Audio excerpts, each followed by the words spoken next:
Olá, meus irmãos, que a paz de Jesus e o amor de Maria esteja sempre em nossos corações. Amém? Que bom estarmos reunidos e dar continuidade ao nosso seminário de vida. Na primeira palestra, nós falamos sobre o amor do Pai, o quanto Deus nos ama, a misericórdia infinita do Pai, esse amor de Deus que é derramado em nossos corações. Então, nós vamos falar sobre esse amor, a grandiosidade de Deus, a ponto de nos amar e dar a seu Filho a morrer na cruz para salvar a salvação do homem. E hoje nós vamos falar assim sobre o pecado. Esse é o segundo tema do nosso seminário, falar sobre o pecado. Que Deus possa derramar sobre nós a luz do seu amor, o teu Santo Espírito, para que possamos ter sabedoria e viver aquilo que Deus quer, aquilo que Deus, da forma que Deus fez o homem, a sua imagem e semelhança, que possamos tomar posse de toda a graça e toda a bênção que Deus tem reservado para os seus filhos. Então vamos caminhar falando sobre o pecado. Na imensidão desse amor, a gente imagina, se Deus é amor tão grande, um Pai de misericórdia, então por que a gente olhar para o mundo e ver aí tanta situação difícil? É guerra, é país querendo destruir outro país, as pessoas se degradando, meio comunitário, um espírito de inveja, de ciúmes, de ira, a própria pessoa, né?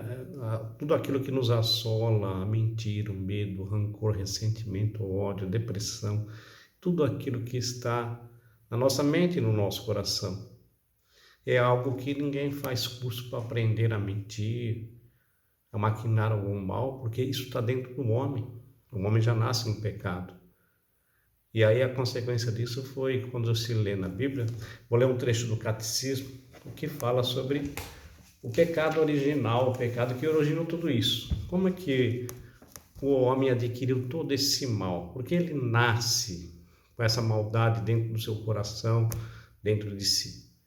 O Catecismo vai dizer assim que Deus criou o homem à sua imagem e construiu a sua amizade, criatura espiritual. O homem só pode viver esta amizade como livre submissão a Deus. É o que exprime a proibição feita ao homem de comer da árvore do conhecimento do bem e do mal, pois no dia em que dela comeres terá de morrer. Está lá em Gênesis 2,17. A árvore do conhecimento do bem e do mal evoca simbolicamente o limite intransponível que o homem, enquanto criatura, deve livremente reconhecer e respeitar com confiança. O homem depende do Criador, está submetido às leis da criação e às normas morais que regem o uso da liberdade. O homem, tentado pelo diabo, deixou morrer em seu coração a confiança em seu Criador. E, abusando de sua liberdade, desobedeceu ao mandamento de Deus. Foi nisto que constituiu o primeiro pecado do homem. Todo pecado daí em diante será uma desobediência a Deus e uma falta de confiança em sua bondade. Nesse pecado, o homem preferiu-se a si mesmo, a Deus, e com isso menosprezou a Deus. Optou por si mesmo contra Deus, contraindo as exigências do seu estado de criatura, consequentemente do seu próprio bem. Então veja, está lá no parágrafo 397 do Catecismo da Igreja Católica, que narra o livro do Gênesis, que os primeiros nossos pais foram tentados pelo demônio, o tentador que se rebelou contra Deus, também feito criatura de Deus, se rebela e vai em encontro daquilo que Deus fez a sua criatura, o homem e a mulher, sua imagem e semelhança. E aí existe um espírito de inveja, de ciúmes, e aí nós somos tentados, e nessa tentação entrou o pecado no coração do homem, ele quis ser igual a Deus, conhecer a ciência do bem, a ciência do mal, e a ciência do mal ficou alojada no seu coração. Vai estar sempre na nossa frente um caminho do bem e um caminho do mal. Aquilo que Deus nos deu como santidade, que é o bem, o sumo bem, amar a Ele e ao próximo, e muitas vezes a gente não consegue compreender isso e trilha para o lado errado. As concupiscências da carne, o desejo de se afastar de Deus e viver a vida de pecado, achando que essa é a verdadeira liberdade. E o pecado nos oprime. Então, a consequência disso tudo, que o pecado entrou e separa o homem de Deus, o pecado é um abismo, né, que separou o homem de Deus. Como Deus estivesse lá no céu, o homem aqui na terra, sem ligamento. E, na verdade, está escrito lá que o homem foi expulso do paraíso, teve essa separação e essa dificuldade do homem se encontrar com Deus. Mas o que a gente tem que ter em mente, né? Que o homem pecou e esse pecado está alojado em nosso conhecimento, na nossa mente e no nosso coração. E as consequências do pecado é drástica. Como essa pandemia que estamos vivendo, né? Alguns pensam, poxa, será que isso é castigo de Deus? Não é castigo de Deus, mas é o pecado do homem, a sua ganância, o homem com seus pecados capitais, com a gula, avareza, luxúria, ira, inveja, preguiça, a soberba do homem. Achar que por si só ele consegue se salvar. E ninguém se salva por si só. Nós não conseguimos se salvar por si só, nós precisamos de Deus. Porque quem de nós sabemos o dia e a hora que nós vamos partir daqui? Isso, quem dá o sopro da vida é Deus, é o Criador. Ninguém sabe. Se tivéssemos sabedoria ao excesso, a gente fala assim, eu quero morrer tal dia, quero. Não. E Deus sempre dá a oportunidade para nós. Nós reconhecemos como aquele filho pródigo que foi, ele quis se afastar do pai. Alguém disse a ele, apresentou para ele um mundo diferente daquilo que ele vivia, da onde ele estava. Alguém apresentou isso para ele e ele, seduzido por aquilo que falaram para ele, ele resolveu pegar a sua herança, se afastar do pai e seguir para o mundo.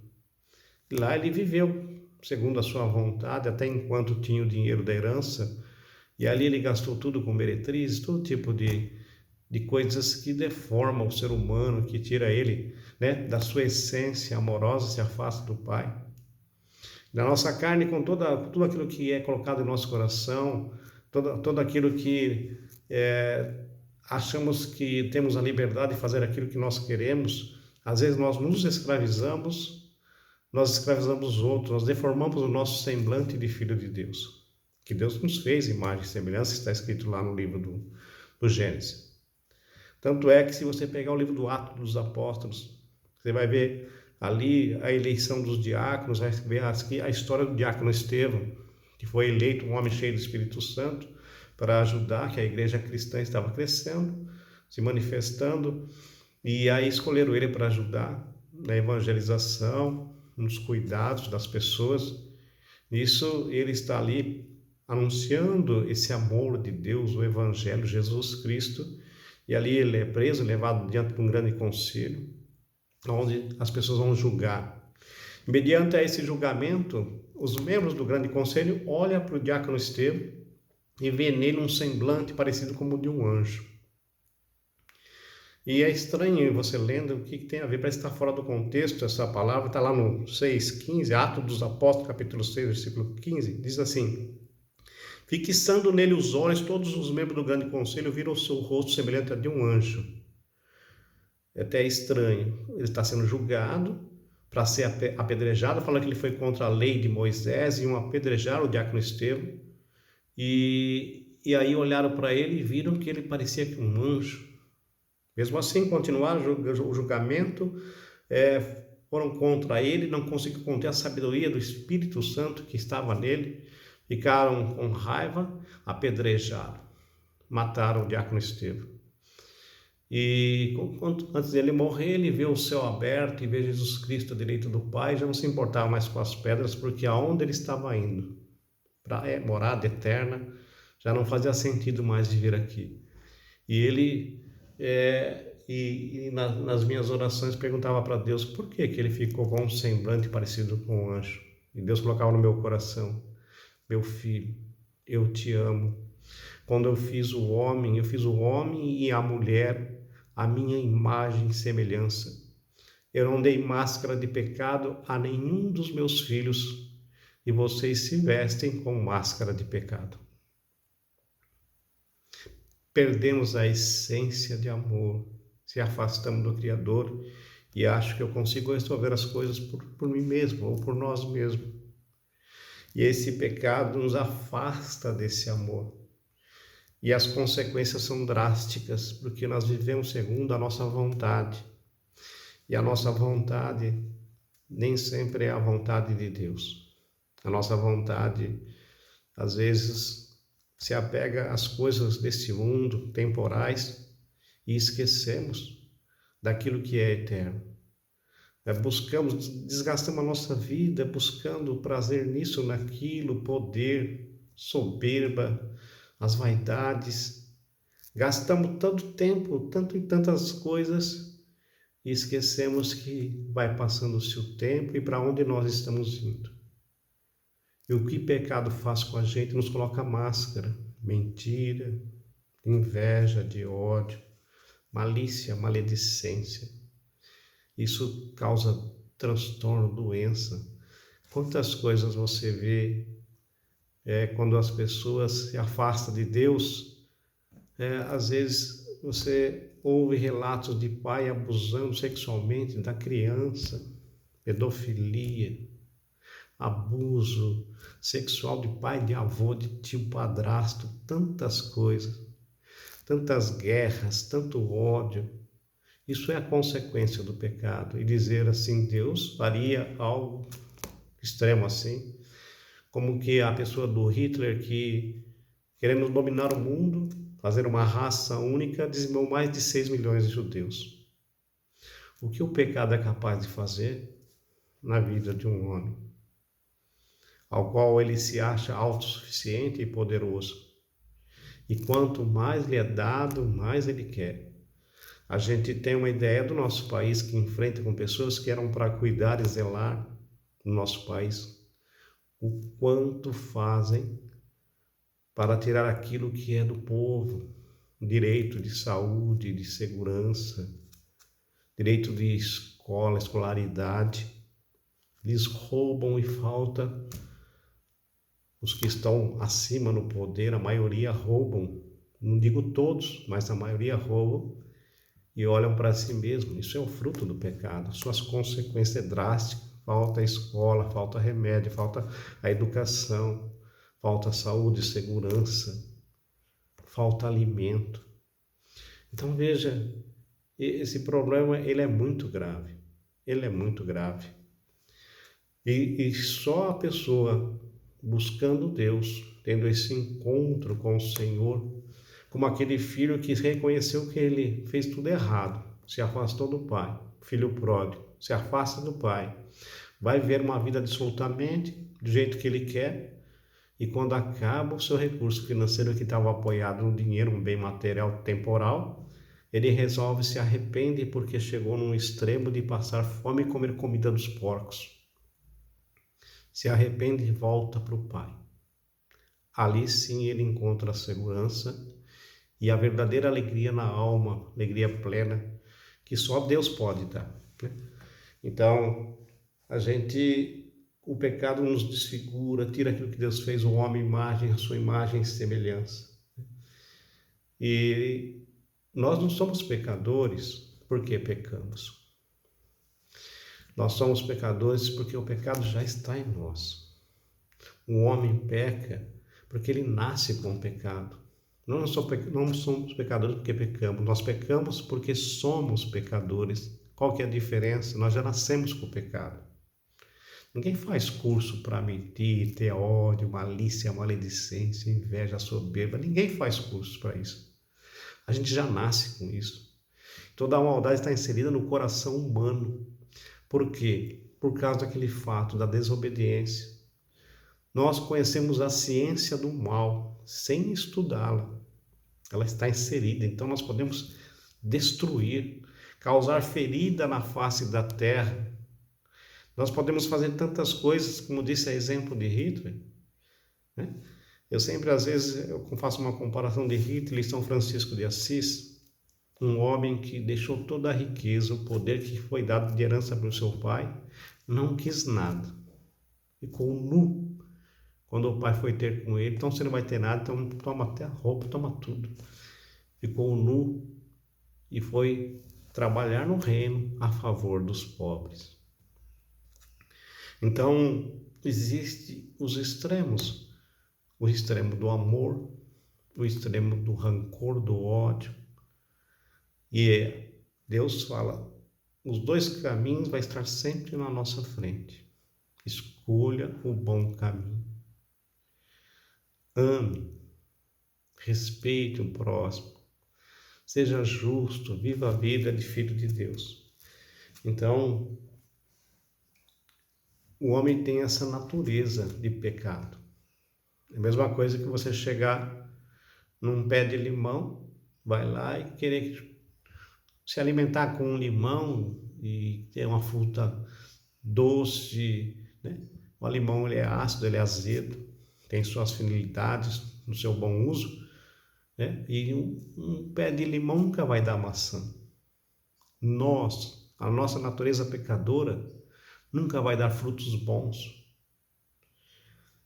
Agora, se nós deixarmos se conduzir por Deus, voltar, se arrepender, como eu dizia na palestra seguinte, né? Deus ama o pecador, mas não ama o pecado. Deus não ama aquilo que nós faz como fruto do pecado, mas Deus ama nós como filhos amados dele. E ele não ama o pecado. É detestável aos olhos de Deus. Mas quantas pessoas trocam esse amor por qualquer coisa? Como é que pode? Nós temos aí uma riqueza, um Deus amoroso que se revela a nós. Você pode ter essa comunhão com Ele, escuta essa intimidade, depois Ele habita no seu coração, no meu coração. E as pessoas trocam todo esse amor. Às vezes, um pé de coelho, um trevo, vai buscar tantas realidades fora da verdade de Deus. Troca-se por qualquer outra coisa.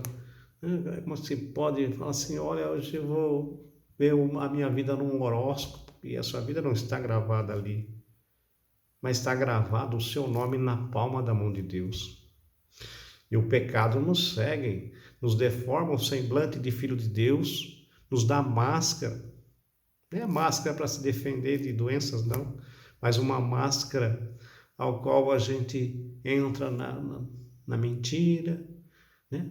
No ódio, na inveja, na briga contra o próximo, na destruição. Vai nos deformando. E isso é que causa o pecado, por causa da nossa natureza pecadora. E é por isso que nós precisamos desse auxílio divino, nós precisamos desse amor, nós precisamos fugir do pecado. E tem toda uma situação, né? Uma situação que a gente pode fugir do pecado. E Deus é fonte de vida. E a gente lendo a Bíblia, a gente vê várias situações, aquela mulher prostituta foi pega em adultério, leva até o Senhor, com a lei na mão, que a lei mandava apedrejar as prostitutas, e ali as pessoas colocaram aquela mulher ali para ser apedrejada. Jesus estava ali ensinando e perguntaram para ele, mestre, a lei manda apedrejar as prostitutas. E aí, Senhor, não vai atirar nenhuma pedra nela? Vai transgredir a lei de Moisés? Jesus, ele se abaixa, começa a escrever no chão. Ele se abaixa para ficar no mesmo nível que aquela pecadora. Podia ficar em pé, dar uma ordem a eles, Mas ele se abaixa e começa a escrever no chão. Olha para aquela multidão que iria apedrejar aquela mulher prostituta e diz assim: quem não tiver nenhum pecado, atire a primeira pedra. A palavra de Deus diz que foi saindo um a um, ficou ele e a mulher. Ele diz assim: mulher, ninguém te condenou. Eu também não te condeno. Vá e não peques mais. Esse é um encontro que ela teve com o Senhor. Isso nós vamos falar na próxima palestra sobre a salvação em Jesus Cristo. Não perca a próxima palestra, que nós vamos falar do Senhor Jesus, Salvador, Salvador do mundo. Eu conto com você, aí que você possa ficar atento na próxima palestra. Vamos fazer uma oração entregando tudo a Deus. Essa natureza pecadora que nós temos, mas amados por Deus. Deus Pai de bondade e de imensa misericórdia, em nome do vosso Filho Jesus Cristo, derramai sobre nós toda a unção e bênção. Nos capacita a viver a vida de filhos, Senhor. Sim, Tu és, Senhor Deus, aquele que nos ama. Tu és, Senhor, aquele que enviou o Seu Filho único, o Cordeiro de Deus que tira todo o pecado do mundo. Por isso queremos estar unidos a Ti, Senhor, para que o pecado, Senhor Deus, não possa deformar o nosso semblante de Filho de Deus, mas que sejamos restaurados pela força do vosso amor, pelo sangue redentor do vosso Filho, pela sua morte e pela sua ressurreição. Obrigado, Deus, por esse momento santo, Senhor. Permita nós te adorarmos, Senhor, como somos. Permita-nos, Senhor, te amar sobre todas as coisas, nos capacita, pois Tu conheces, Senhor, a nossa fragilidade humana. Vem em auxílio de nossa fraqueza, Senhor. Derrama sobre nós toda a unção e bênção.